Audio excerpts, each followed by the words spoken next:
দুই দেশের মধ্যে প্রায় 2 মাসের যুদ্ধ থামানোর লক্ষ্যে পাকিস্তানের ইসলামাবাদে সম্ভাব্য দ্বিতীয় দফা বৈঠকের ঠিক আগ মুহূর্তে ইরানের উপর নতুন করে নিষেধাজ্ঞা আরোপ করেছে যুক্তরাষ্ট্র।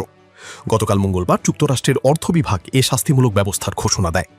ইরানের অস্ত্র তৈরির সরঞ্জাম সংগ্রহে সহায়তা করার অভিযোগে মোট 14 ব্যক্তি ও প্রতিষ্ঠানের উপর এ নিষেধাজ্ঞা দেওয়া হয়েছে। সংঘাত বন্ধে বড় ধরনের ছাড় পেতে ইরানের উপর আর্থিক চাপ বাড়ানোর যে কৌশল মার্কিন প্রেসিডেন্ট ডোনাল্ড ট্রাম্প নিয়েছেন, এই নিষেধাজ্ঞা তারই অংশ। মার্কিন অর্থমন্ত্রী স্কট বেসেন্ট এক বিবৃতিতে বলেন, বিশ্বের জ্বালানি বাজারে বিশৃঙ্খলা সৃষ্টি এবং ক্ষেপণাস্ত্র ও ড্রোন দিয়ে বেসামরিক নাগরিকদের লক্ষ্যবস্তু বানানোর জন্য ইরানি প্রশাসনকে অবশ্যই জবাবদিহি করতে হবে। তিনি জানান, প্রেসিডেন্ট ট্রাম্পের নেতৃত্বে ইকোনমিক ফিউরি বা অর্থনৈতিক ক্রোধ কর্মসূচির আওতায় ইরানের হঠকারিতা এবং তাদের সহযোগীদের অর্থের উৎস বন্ধ করা অব্যাহত থাকবে। এদিকে আজ বুধবার পাকিস্তানে যুক্তরাষ্ট্র ও ইরানি কর্মকর্তাদের মধ্যে দ্বিতীয় দফার ওই বৈঠক হওয়ার কথা থাকলেও তা নিয়ে অনিশ্চয়তা দেখা দিয়েছে।